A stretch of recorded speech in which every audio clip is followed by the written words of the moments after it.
Bismillahirrahmanirrahim. Assalamualaikum warahmatullahi wabarakatuh.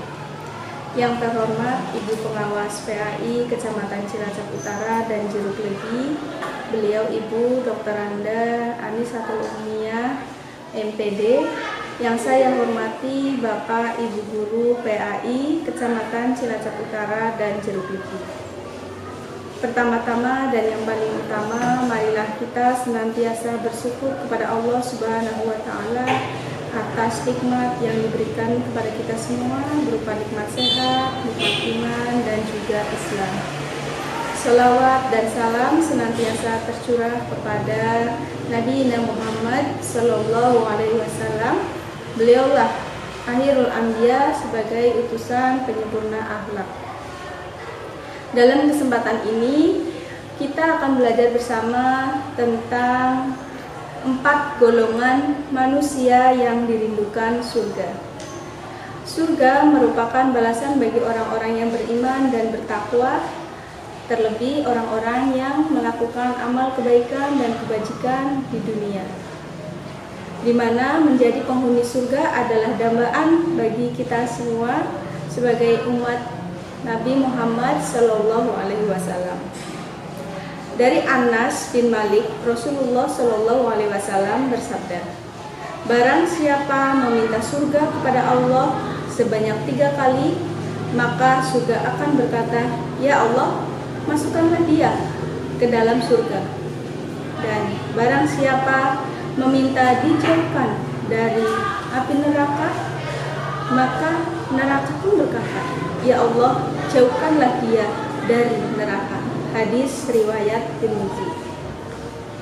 Sedangkan dalam riwayat lain dari Abu Hurairah radhiyallahu anhu, Nabi Muhammad sallallahu alaihi wasallam bersabda tentang surga sebagai balasan orang-orang yang berbuat kebajikan, kebaikan, amal soleh selama di dunia. Di dalam kitab Raunatul Majalis disebutkan ada 4 golongan manusia atau orang-orang yang dirindukan surga. Apa saja di antaranya? Yaitu 1. Ta'lil Qur'ani, yaitu orang-orang yang senantiasa membaca Quran, membasahi lidahnya dengan lantunan ayat-ayat suci Al-Quran, senantiasa bertadarus agar mendapatkan syafaat atas apa yang dibacanya. Rasulullah Shallallahu Alaihi Wasallam, bacalah di sini adalah membaca Al-Quran. Maka naik kepada derajat para penghuni surga, dan dengan bacaan yang tartil, sebagaimana engkau membacanya dengan tartil di dunia.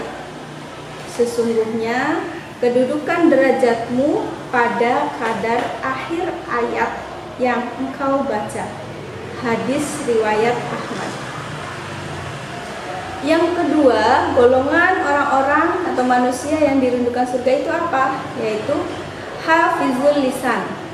Hafizul lisan di sini artinya orang-orang yang senantiasa menjaga lisannya, menjaga dari perkataan-perkataan yang tidak baik, terlebih menjaga ke dalam perkataan-perkataan yang menyakiti hati orang lain.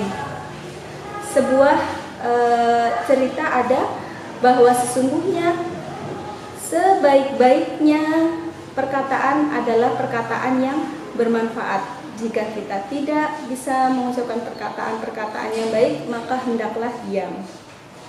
Dalam sebuah hadis dikatakan, wahai Rasulullah, ada seorang wanita yang hanya melaksanakan sholat wajib dan hanya bersedekah dengan sepotong keju, namun dia tidak pernah menyakiti tetangganya, terutama dengan lisannya. Nabi Muhammad SAW lantas menjawab, dia termasuk penghuni surga. Hadis riwayat Bukhari. Golongan yang ketiga disebutkan dalam kitab Raunatul Majalis, mut'imul ji'an, artinya orang-orang yang memberi makan pada orang yang kelaparan. Sabda Rasulullah, siapapun kaum mukmin, di sini ditegaskan mukmin, berarti kita yang senantiasa bersyukur berada di jalan Allah, yang memberi makan mukmin lain yang kelaparan, maka pada hari kiamat nanti Allah akan memberinya makanan dan buah-buahan dari surga. Hadis riwayat Tirmizi. Dari ketiga tadi ada yang keempat, yaitu sho'imun atau sho'imin fi syahri Ramadan. Maknanya orang yang berpuasa di bulan Ramadan. Alhamdulillah kita semua senantiasa tergabung dalam golongan yang keempat ini juga. Surga memiliki banyak pintu untuk orang-orang yang layak, orang-orang yang tepat masuk di dalamnya. Pintu tersebut ada yang dinamakan Ar-Rayyan, yang hanya dimasuki orang-orang yang berpuasa. Dalam sebuah hadis dikatakan, wahai hamba Allah, ini adalah hasil kebaikanmu di dunia. Jika ia ahli sholat, maka ia akan masuk melalui pintu sholat, yaitu babus sholat.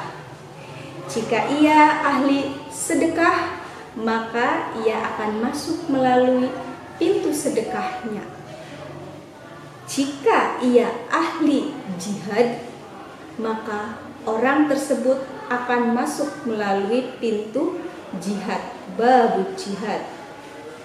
Dan jika ia ahli puasa atau senantiasa mengamalkan puasa, terutama bagi kita semua di bulan Ramadan, yaitu puasa wajib, maka orang-orang tersebut tergolong orang-orang yang masuk melalui pintu Ar-Rayyan, yaitu ahli ahli puasa.